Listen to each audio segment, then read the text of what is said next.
I don't understand how you can run the Boring Company, Tesla, SpaceX, all these different things you're doing constantly. I don't understand. Offer me money. Offer me power. I don't care. I'll say what I want to say, and if the consequence of that is losing money, so be it.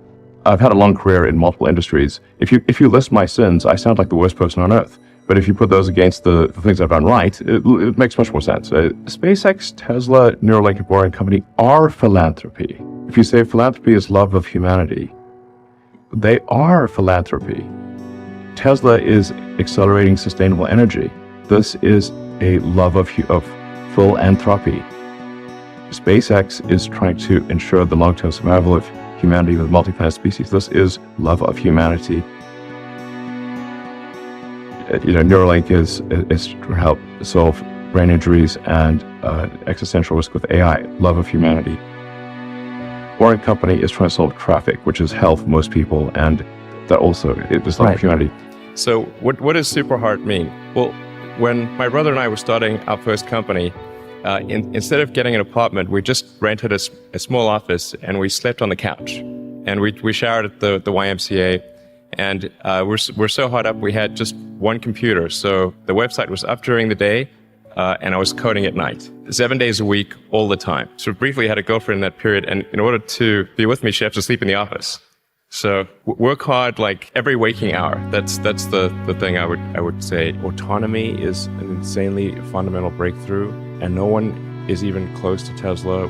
With self-driving, the car becomes roughly 5 times more useful, but it costs the same to build. Can you imagine what would happen if we're doing 25 to 30% gross margins, but suddenly that same thing was 5 times more valuable? What would that do to the value of Tesla? You hope Don't advertise. you don't want them to advertise? No. What do you mean? If somebody's gonna try to blackmail me with advertising, blackmail me with money, go fuck yourself. Go fuck yourself. Is that clear? I hope it is. Hey, Bob, if you're in the audience. Well, let me ask you then, That's how I feel. how do you think then about the economics of X? If part of the underlying model, at least today, and maybe it needs to shift, maybe the answer is it needs to shift away from advertising. If you believe that this is the one part of your business where you will be beholden to those who, what do you do?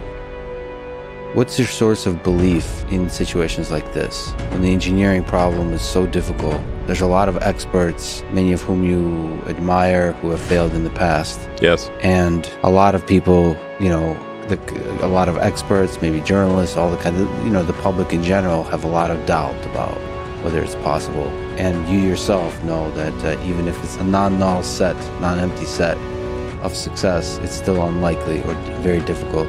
Like, where do you go to, both personally, intellectually, as an engineer, as a team, like for source of strength needed to sort of persevere through this and to keep going with the project, take it to completion? A source of strength. I just really not how I think about things.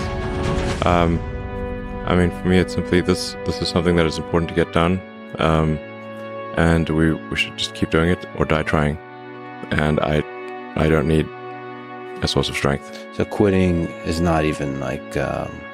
It's not in my nature. Okay. And I don't care about optimism or pessimism. Fuck that, we're going to get it done. Tesla was the most shorted stock in the history of stock markets. Yeah. This is saying something.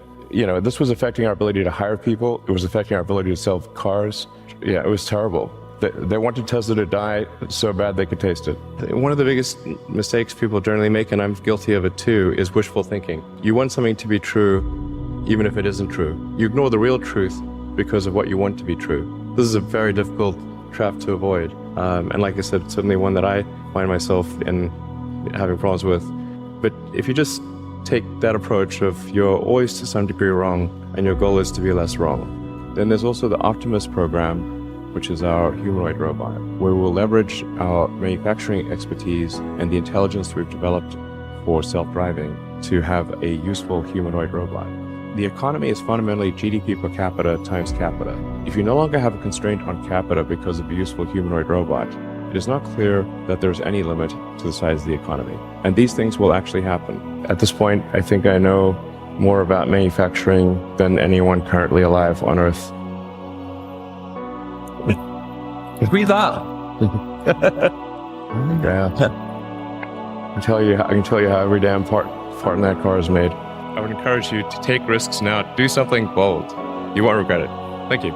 If something's important enough, you should try, even if the probable outcome is failure. Like, one of the most difficult choices I ever faced in life was in 2008. I think I had maybe $30 million left, or $30 or $40 million left in 2008. And I had two choices. I could put it all into one company, and then the other company would definitely die, or split it between the two companies. But if I split it between the two companies, then both might die. And when you put your blood, sweat, and tears into creating something, or building something, it's like a child. And so it's like, which one am I going to let one starve to death? I couldn't bring myself to do it, so I split the money between the two. Fortunately, thank goodness, they both came through. For SpaceX, the first 3 launches failed, and we're just barely able to scrape together enough parts and money to do the 4th launch. If that 4th launch had failed, we would have been dead. So multiple failures along the way. I tried very hard to get the right expertise in for SpaceX. I tried hard to find a great chief engineer for the rocket, but the good chief engineers wouldn't join, and the bad ones, well, there was no point in hiring them. So I ended up being chief engineer of the rocket. So if I could have found somebody better, then we would have maybe had less than 3 failures. I think I feel fear quite strongly. So it's not as though I just have the absence of fear. I feel it quite strongly. But there are just times when something is important enough, you believe in it enough, that you do it in spite of the fear. The part that I find personally most motivating is that it creates a sense of adventure. The reason for this, I mean, I have to say, like, we feel like, well, why do this thing? I think this is important for maximizing the probable lifespan of humanity or consciousness. Human civilization could come to an end for external reasons, like a giant meteor or supervolcanoes or extreme climate change or World War III, Right. or any one of a number of reasons, but the probable lifespan of civilizational consciousness as we know it, which we should really view as this very delicate thing, like a small candle in a vast darkness.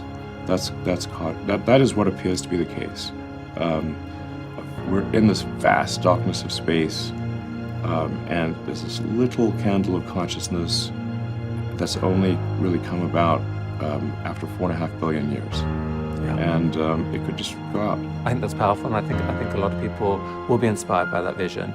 And the reason you need the 1 million people is because there has to be enough people there to do everything that you need to survive. It's really the critical threshold is if the ships from Earth stop coming for any reason. right. Does the Mars city die out or not? And so we have to pass that. That's people talk about like the sort of the great filters, the things that perhaps we talk about the Fermi paradox and where are the aliens, and like, well, maybe the aliens didn't. There are these various great filters that the aliens didn't pass, and so they eventually just cease to exist. And one of the great filters is becoming a multi-planet species. So we want to pass that filter, and I'll be long dead before this is, a real thing. Before it happens. But I'd like to at least see us make great progress in this direction.